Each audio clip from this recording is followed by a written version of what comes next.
शहरातील सुरक्षेच्या दृष्टीने सांगली जिल्हा पोलीस अधीक्षक संदीप घुगे यांनी काही दिवसांपूर्वी एक कॅमेरा पोलिसांसाठी एक अभिनव योजना राबवित नागरिकांच्या वतीने यामध्ये सहभागी होण्याचे आवाहन केलं होतं।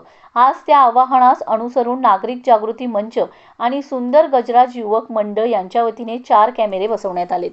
पोलीस अधीक्षक संदीप घुगे यांनी एक कॅमेरा पोलिसांसाठी एक अभिनव योजना राबवली। या योजनेमध्ये नागरिक जागृती मंच आणि सुंदर गजराज युवक मंडळ यांच्या वतीने सहभाग घेत पंचमुखी मारुती रोड, सुंदर गजराज चौक, पाथरवट गल्ली येथे 4 कॅमेरे बसवण्यात आलेत।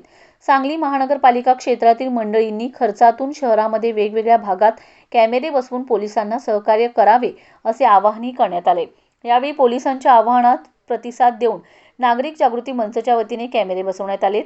याचे कौतुक सांगली शहर विभागाचे DYSP अण्णासाहेब जाधव यांनी करून त्यांचे आभार व्यक्त केलेत।